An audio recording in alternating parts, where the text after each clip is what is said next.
मेरठ में पांचवी गांव की 150 करोड़ रुपए की ग्राम समाज की जमीन फर्जी तरीके से हड़पने का मामला एक बार फिर से सुर्खियों में आ गया है। आरोप है कि विद्या नॉलेज कॉलेज के कुलपति प्रदीप जैन और ऋतुराज जैन ने प्रशासनिक अधिकारियों से सांठगांठ कर फर्जी बैनामा और रजिस्ट्री करवा ली। इस मामले में भारतीय किसान यूनियन लगातार विरोध कर रही है। संगठन के नेता पहलवान मुनेंद्र गुर्जर ने 8 अक्टूबर को मेरठ सदर तहसील में अनिश्चितकालीन धरना शुरू किया था। इसके बाद तहसीलदार रवि प्रजापति ने नायब तहसीलदार सोहन पाल की अध्यक्षता में 8 सदस्यीय जांच समिति गठित की थी। समिति ने 15 दिन में निष्पक्ष जांच का आश्वासन दिया था। ये तय हुआ था कि ग्राम समाज और संगठन के प्रतिनिधि अनिल प्रधान को 12 बिंदुओं पर जांच आपत्ति की जानकारी दी जाएगी और रिपोर्ट अंतिम करने से पहले उनकी सहमति भी ली जाएगी। लेकिन आरोप है कि संगठन की पैरवी करने के बावजूद 30 अक्टूबर को जांच रिपोर्ट एक तरफा तरीके से अंतिम कर दी गई।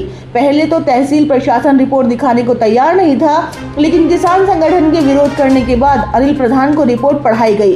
प्रधान ने बताया कि रिपोर्ट में कई अहम बिंदु अधूरे छोड़े गए हैं और संगठन द्वारा दिए गए दस्तावेजों को भी नजरअंदाज किया गया है। उनका आरोप है कि जांच समिति ने भूमाफियाओं के दबाव में भ्रष्टाचार पूर्ण तरीके से रिपोर्ट दर्ज की है। वहीं कुलपति प्रदीप जैन ने इन आरोपों को बेबुनियाद बताया। उन्होंने कहा कि मामला न्यायालय में विचाराधीन है और वो प्रशासन की जांच में पूरा सहयोग कर रहे हैं। जो भी निर्णय आएगा वो हमें स्वीकार होगा।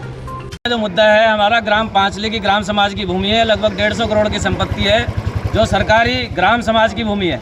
सरकारी तंत्र को जिसको काम करना चाहिए था उसको ग्राम समाज हमारे संगठन मिलकर उसको जो है उठा रहे हैं। और उस मुद्दे में हमें जांच रिपोर्ट गठित कराने के लिए भी जनता दरबार तक पहुंचना पड़ा। वहां से आदेश हुए और आदेश के बाद यहाँ पे महीने तक घुमाया। उसके बाद तहसील प्रांगण में 8 अक्टूबर 2025 को अनिश्चितकालीन धरना शुरू किया। माननीय राष्ट्रीय अध्यक्ष जी वहाँ पहुँचे थे, पहलवान मुनेंद्र गुर्जर जी, और वहाँ पे 6 घंटे चले धरना और 2 घंटे चली प्रशासनिक अधिकारियों के साथ वार्ता के बाद ये आश्वासन देकर कि जांच समिति उसी दिन लेटर उन्होंने साइन किया और वो गठित करी टीम जो नायब तहसीलदार सदर मेरठ के हैं सोहन पाल जी के नेतृत्व में, और गठित करते हुए बताया कि जो 12 बिंदुओं की हमारी जांच की मांग थी वो जांच पे हर बिंदु पे हमारे द्वारा निर्धारित जो नियुक्त के प्रतिनिधि अनिल प्रधान जी को हर बिंदु पर जांच पढ़वाई जाएगी, उनसे संतुष्टि ली जाएगी। लेकिन उसके बावजूद भी कल रिपोर्ट उन्होंने फाइनल करी और रिपोर्ट फाइनल करने के बाद में बिना दिखाए आगे भेजने की तैयारी थी। हमें सूचना मिली, अनिल प्रधान जी वहाँ मौजूद थे, सूचना पहुंची तो हम पहुंचे वहाँ पे पदाधिकारी, हमने विरोध दर्ज किया। विरोध दर्ज करने के बाद में रिपोर्ट पढ़ाई गई, जबकि इनका कर्तव्य था कि जो आरोप लगा रहा है उसको संतुष्ट करना पहला था।